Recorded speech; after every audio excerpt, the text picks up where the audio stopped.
Ассалаумағалейкум, эфирде сұхбат. Бүгін бізде қонақта хит әндердің орындаушысы Ақылбек Жеменей. Ақылбек, ассалаумағалейкум. Студиямызға қош келіпсіз. Қалай жағдай? Жақсы, өзіңіз қалайсыз? Жақсы, Құдай деп. Қазір соңғы сізбен кездескен кезде айттыңыз, енді салмақ қосып алдым деп. Осы салмақтан мен арыламай жүргеніме көп болды. Мақпал Жүнісованың диетасын ұстап көрсем, ол болмады. Сіз енді не істеп жүрсіз қазір? Мен енді бір азмаз қалай бірінші салмақ жинағанымды айтып берейін. Осы жылдың басында темекіні шегетім бар, азмаз соны қойғам. Содан кейін осы аппетит ашылып, былайша айтқанда 15 килограммдай жамап алдық та. Киімдердің бәрі сыймай қалды бұрынғы, мықты киімдердің бәрі. Енді қайтадан ой келіп отыр, кішкене арықтау керек болып отыр. Спортзалға бару керек болып отыр. Спортзалға да төлеп қойып, кейде бара алмай қалып жатқан жағдайымыз болады да. Содан кейін де анда жүгіріп, мында жүгіріп, қол тимей жатыр қазір. Бірақ енді соның ішінен қолды тигізу керек болып тұр да. Алла бұйыртса енді барайын деп отырмыз. Спорт арқылы? Иә, спорт арқылы. Бір арнайы бір диета ұстамайсыз? Жоқ, арнайы диета жоқ. Өзім қазақтың тағамдарын жақсы көремін. Оның ішінде майлы, қуырылған деген сияқты. Ет дегенде бет бар ма деп? Ет, ең алда тұрған тағам сол ғой. Бірінші орында тұрған ет. Ақылбек Жеменей, мен танитын Ақылбек Жеменей, ол ICD Records студиясы арқылы танылып, шоу-бизнес азаматтардың бәрі білді. Бірақ дүйім жұрт Қызыл өріктен кейін Ақылбек Жеменей ол Қазақстан Республикасының енді номері бірінші жұлдыздардың қатарына бірақ шықты. Қызыл өрікте ол сізді жерден алып жерге салған азаматтар көп болды. Ол ғаламторда болсын, ол басқа бір сұхбаттарда болсын. Қызыл өрік деген не ән, осы плагиатты қою керек қой, ұрлағанды қашан қояды деп. Қызыл өрік туралы әңгімені осы жерде доғару үшін айтыңызшы, әнді қайдан таптыңыз, кімнің әні, қазір енді авторлық құқық кімде ол әнде? Енді Қызыл өрік деген бір жатқан не ол, былайша айтқанда бір жыры бөлек, бір дүние дейді ғой, бір жатқан дүние. Бұл енді мен өзімнің Ақылбек Жеменейдің жалпы репертуарында бірінші рет қырғыз әнін, өмірде бірінші рет орындаған әнім. Бұлай ойлап қарасаңыз, біз енді бұрын бір өзімде ой болған, ой мен басқа елден айтпаймын, анау, мынау. Болады ғой адам, сондай мынандай ой болған. Дұрыс емес ойлар екен да ол. Негізінде реті келсе, өзіңнің табиғатыңа, даусыңа бәріне келіп тұрса, біздің мынау мысалы ағаларымыз бұрыннан бастап кеткен екен ғой. Досмұқасан тобы ағаларымызды айта алатын болсақ та, Музарт тобы алатын болса да, тағы да басқа әншілерді алатын болса да, алатын болсақ, олар ертеректе бастап кеткен екен ғой, басқа жақтың жаңағы, басқа елдің, басқа ұлттың әндерін қазақшаға аударып, қайтып бұрыннан келе жатыр екен, мен оны білмейді екен бұл жаңа. Білгенмен де ондай қатты. Ол Әлішер Кәрімов бар арасында. Білген болсам да ондай қатты жаңағындай мән бермеген. Осы Қызыл өрікті 2012 жыл ма? 2012 жылдың басында жазғанбыз. Былайша айтқанда маған тойға, қазақтың тойына арнайы кәдімгідей тікелей тойға арнап жазғанбыз. Өзімнің жаңа Ермек Жаманесіп деген аранжировщик ағамыз бар, бауырымыз ағамыз. Сол екеуміз отырып жазғанбыз. Бұл әнді қайдан таптыңыз десеңіз, интернет желісінен таптым. Қарадым, ән ұнады, алдым, жаздым, айттым. Сосын бірақ енді одан кейін бірінші айтқан кезде енді ұқсатын алған жоқпын, әрине, шынын айту керек. Бірақ қазіргі таңда енді ұқсаты бізде. Авторлық барлығы. Қаншаға сатып алдыңыз? Қаншаға сатып алғанда сол $1-2 мың бердік қой деймін. Директорлер, администратор жігіттер бәрін біледі. Солар күтіп алып, жігітті қонақ қылып, Мерлан Алықұлып деген жігіт, қырғыз бауырымыз, көңілін көтеріп, кәдімгідей күтіп алып, қазақи қонақшылықпен етін беріп ақшасын салып жүргендер. Қазір енді қырғыз бауыр орындап жүрген жоқ па ол әнді? Ой, енді ол өзі кім орындамай жүр оны, Мұхит бауырым. Оны кеш мен жаңағы бүгін осы Кавказды көріп отырмын. Бір дос бауырымыз Ақтаудан Дубайда қонақта жүрген, Дубайда айтып отыр екен да. Біздің записімізді қойып отыр екен. Сондықтан да ол қай жерде кім орындамай жатыр. Ақылбек, сіз отбасыңызда 4-ші бала екенсіз. Өз отбасыңыз туралы айтып өтіңізші. Қазір отбасыңызда қанша бала бар? Енді әкем міне 2 жыл болған жоқ, өмірден кетті. Осы февраль, осы 15-ші жылдың февраль, ақпан айында 1 жыл 63-64 жасына жетпей кетіп қалды. Әкем де жалпы Маңғыстауда танымал адам, домбырамен әнші, талай мынау жаңағы келіндердің бетін ашып, былайша айтқанда сондай домбырамен дауысы өте мықты, жаңағыдай Ғарифолла Құрманғалиев атамыздың классында оқып, кішкене сондай баяғы қазақи әншілердің қатарынан сол домбыраны сол әкемізден көріп өскенбіз. Одан кейін шешем Құдайға шүкір әлі тірі, анамыз Ақтауда ағылшымыз. Одан кейін енді үлкен апамыз да, біз жақта апа дейді ғой енді. Шымкентте жаңағы әпше деген сияқты. Бір жақта апа дейді. Үлкен апамыз бар, ол сол Ақтауда, Жаңаөзенде тұрады, бала шағасымен. Одан кейін өзімнің ағам бар, Серік деген ағам, ол мұнайшы. Ол сол қазір Ақтауда үйге қарап отырған сол. Одан кейін тағы бір сестрам бар, бірге тезелес өскен сестра болғанда орысша шығып кетті.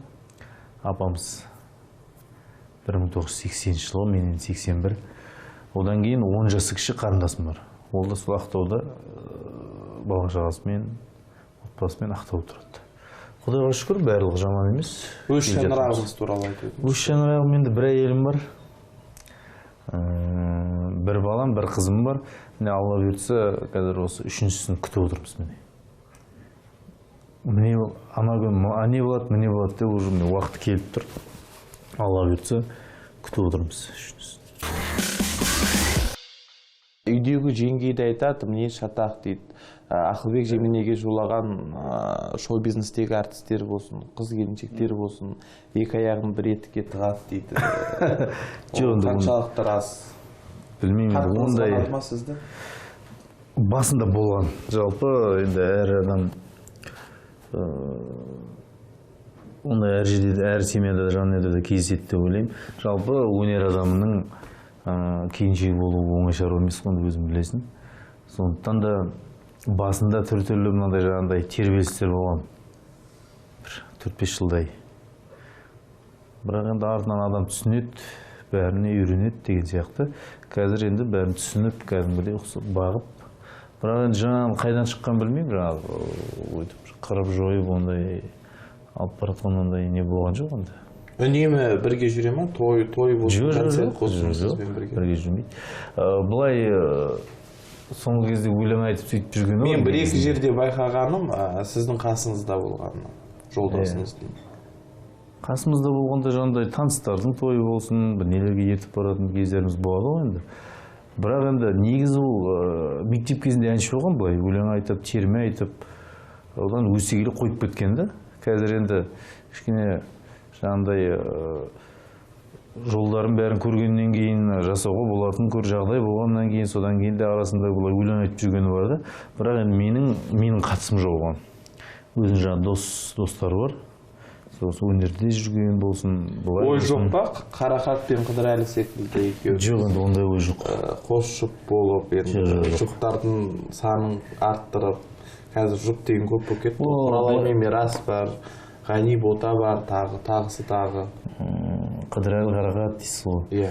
Әлде Жеменейдің өзі жетіп жатыр ма бір отбасы? Жеменейдің өзі жетіп жатыр, одан кейін де мен де басқа әншілермен де айтамын, мысалы Тамара Асар болсын, Диана Шарапова болсын. Диана Шарапова мен Тамара Асарға ораламыз. Тағы да бір алып қашпа әңгіме сізге қатысты. Жас кезінде мінез шатақ болған дейді сізді. Мені ма? Иә. Ой, мінез деген сол жас кезіміз. Сөзге келмейді осы.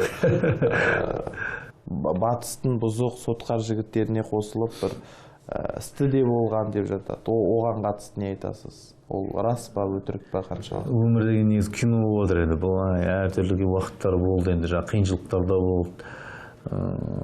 Жаңағы көтерілу де болды, түсу де болды деген сияқты. Шет жағасын айтып отырсың ғой, енді былай болды ғой енді барлығы. Бірақ жаңағы бір айтып кететін жағдайым, бұрын бір қай телевидениеде екен бір жерде осы сұрақтар қойған. Өзі айтқам, біреудің жаңағы нан жеген жоқпын, одан кейін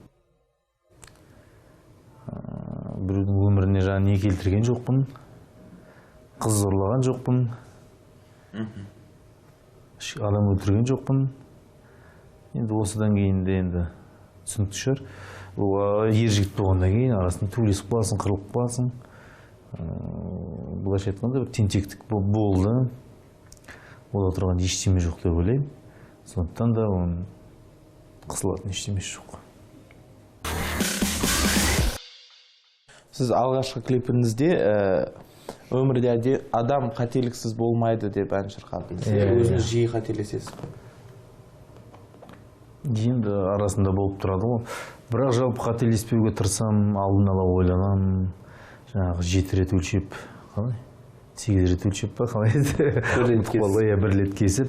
Сол алдын ала жалпы бір-екі шахмат сияқты ғой, бір-екі ход, бір-екі ход, 3 ход бүйтіп жүргенде мынау қалай болады деген сияқты алдын ала жалпы тексеріп жүрген жақсы. Бір-екі ход біліп, алдын ала біліп жүрген жақсы. Шоу бизнесте жүресіз. Алдында бізде қонақта болған Жеңіс Қақып айтады, мен маскам жоқ, анау маска киеді, мынау маска киеді деп. Маскаға қалай қарайсыз жалпы? Маска жарасады ма Ақылбек Жебенге киеді? Масканы енді киетін жерінде киген жақсы ғой деп ойлаймын. Ол барлық жерде жаңағындай күнде үйде қалай жүресің, барлық жерде олай жүруге болмайды. Соны деп есептеймін енді. Масканы да жақсысын киіп кішкене, ешкімге зиян тимейтін маскалар киюге болатын сияқты. Инстаграм әлеуметтік желісі бар. Ол жерде Ақылбек Жеменей алдыңғы Баян Есентаевадан қалыспай. Баян Есентаевадан біраз қаламыз енді. Бірақ енді қатты да қалмайды одан. Орташа жаңағы айтқандай. Инстаграм әлеуметтік желісі Ақылбек Жеменейге не береді? Инстаграм. Енді халықпен өзіңнің былайша айтқанда тікелей тыңдармандарыңмен сенің өмірің қызық адамдарға тіркелген шығар деп ойлаймын. Енді қазір 150-ден астам, 150 мың ба? 170 мыңнан аз.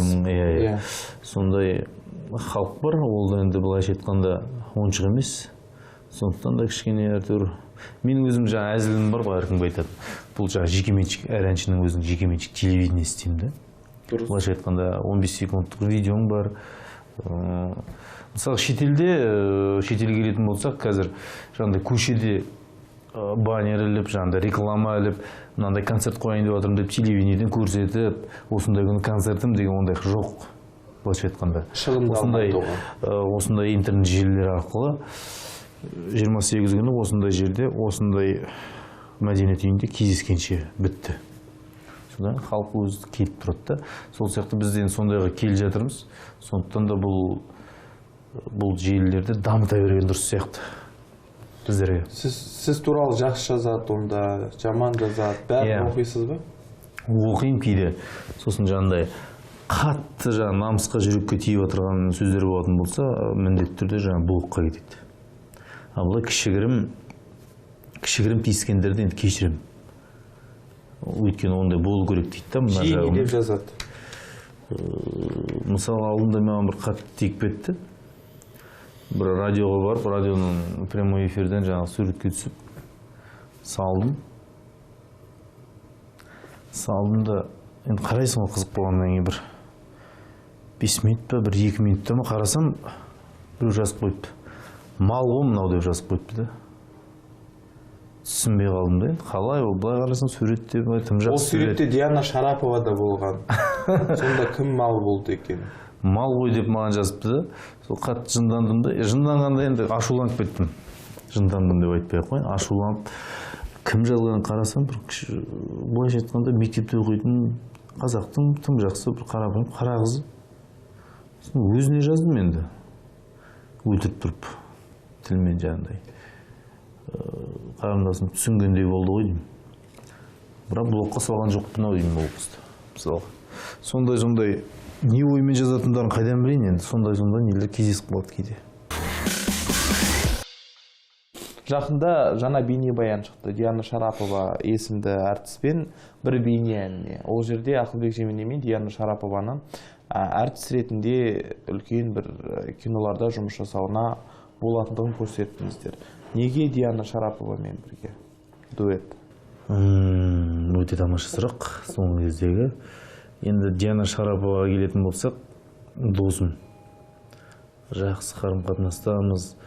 Осы Алматыға 2003 жылы келдім. Сол 2004 жылдардан бері бастап осы кісілермен доспын жалпы. Вианегры тобы. Білесіз ғой, Вианегры тобы. Оның ішінде Денис Беляев деген досымыз бар. Сол Диананың бұрынғы былайша айтқанда күйеуі. Қазірде енді бірге дос араласады. Сол сияқты осы кісілермен былайша айтқанда өздерінің жұмыстарының профессионалдарымен бірге жұмыс жасағаныма өте қуаныштымын. Бұл кісілер Ташкенттен келіп отырған кезі, ол кезде олардың. Мен Ақтаудан келіп отырған кезім, сол естіп осындай аранжировщик осы Алматыға пайда болды деп, сол кісілермен барып танысып, содан жақсы жұмыс жасап кеткенбіз. Диана Шарапова мені көп сол Денис Беляев жасаған әндердің көбінде жаңа бэк-вокал дейді ғой. Бэк-вокалда дауысын қосып, әрлеп, ақылдарын айтып, сөйтіп көп әндер жазғанбыз. Өзімде ойлап жүрген осы Диана екеуміз қашан өлең айтады екенбіз осы.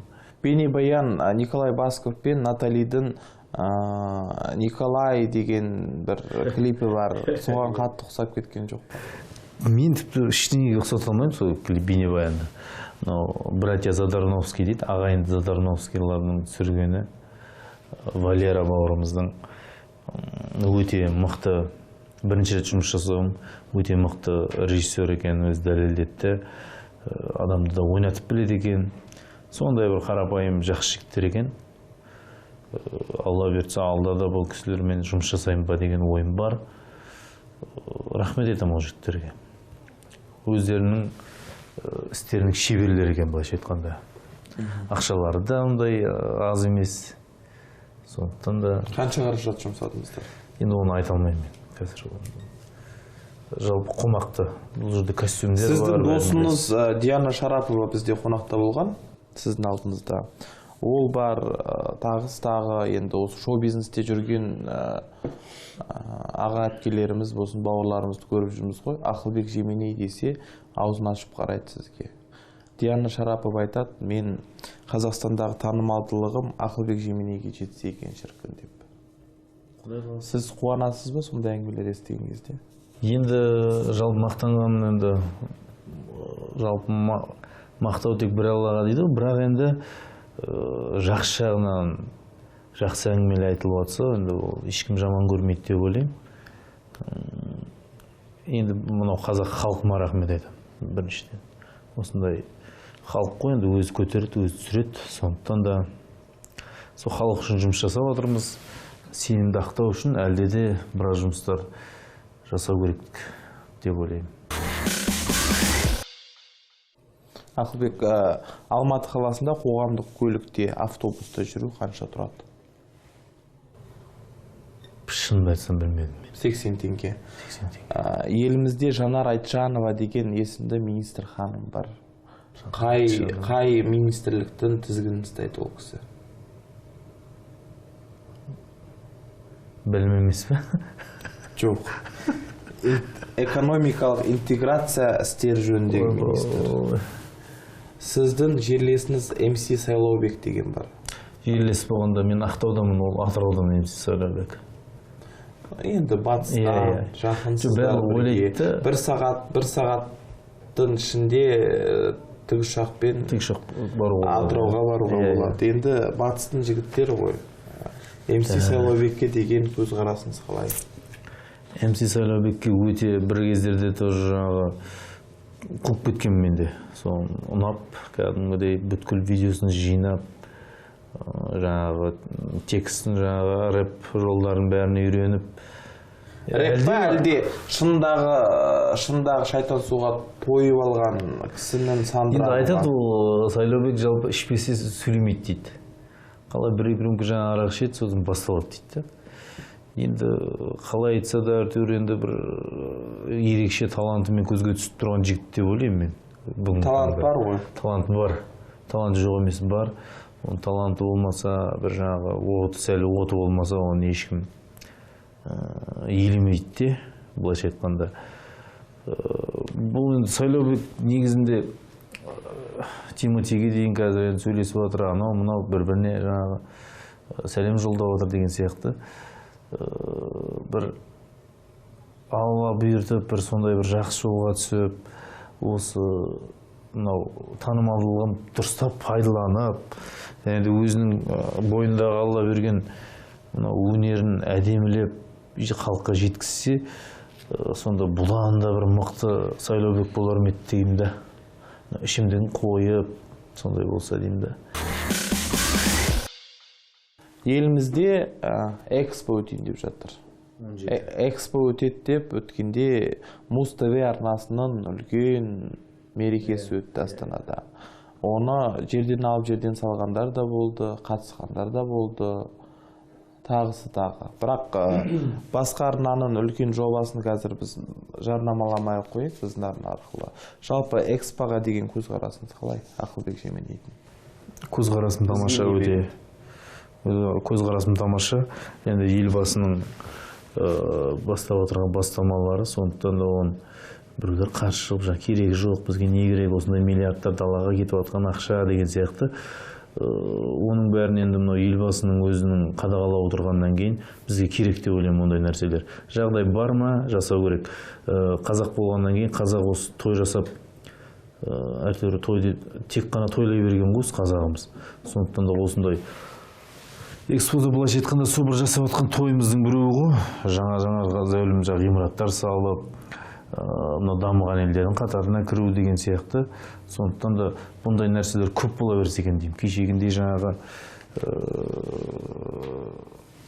өзің бастағандай жобалар Россиядікі болсын, шетелдікі болсын, жалпы бола берсін дегім келеді. Мұнайымыз таусылмасын,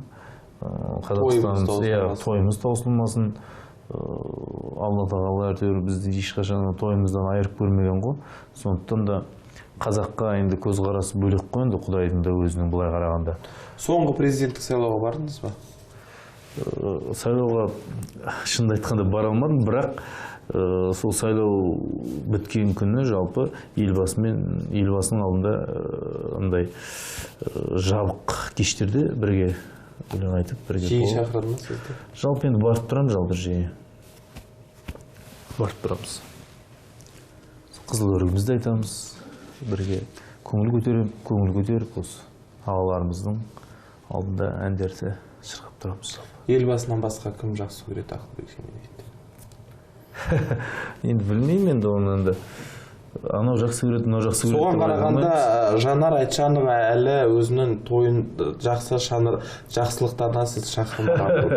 Сіз ол кісіні танымаған. Барған да шығармыз ол кісінің тойына. Мен енді барлығын есімде сақтай бере алмаймын. Мен жалпы көп кісілер танимын, бірақ көп кісілердің жаңағы атын, есімін ұмытып қалам кейде, одан кейін де өмір деген зулап отырғаннан кейін осылай кетіп отыр. Алламен қарым-қатынас қалай сізде? Кіммен? Алламен. Алламен? Құдаймен ба? Иә. Өте тамаша. Құдайымнан бісмілләм түгіл. Ұйықтағанда, тұрғанда кәлимамызды қайыр жатамыз. Енді 5 намазға кете қоймағанмен, жалпы бісмілләм түгел дейді, қазақ айтады ғой. Құдайдан қорғамыз. Барлығын жалпы жаңағы нелердің жолдарының бәрін жалпы садақамызды беріп тұрамыз деген сияқты. Ақылбек Жеменей соңғы рет қарызды кімнен сұрады және қашан сұрады? Есімде жоқ. Жалпы өзім қарыз дегенге көп жоқпын. Біреуден мысалы ағаларымыз болсын, біреуден ақша алатын болсам, ешқашандан қарызға сұрап көрмеген. Берсем былай алам. Бүгін сізге не ұнады, не ұнамады? бүгінгі сұхбатта? Бүгінгі сұхбаттан өте керемет, демалыс, ашық әңгіме. Осындай бағдарламаларыңыз тек Мұхит бауырым өзіңді бұрыннан танимыз. Шымкент, мен жаңағы бірінші туған жерім Ақтау, екінші туған жер Шымкент деген сияқты өте қуаныштымын. Тағы да өзіңмен кездесіп, былайша айтқанда басқа сұхбаттарға ұқсамайтындай бір ерекше сұхбат болған сияқты да. Бүгінге осы, бүгін бізде қонақта болған әйгілі әнші Ақылбек Жеменей сіздермен бірге болған мен, Мұхит Сапарбаев. Кездескенше.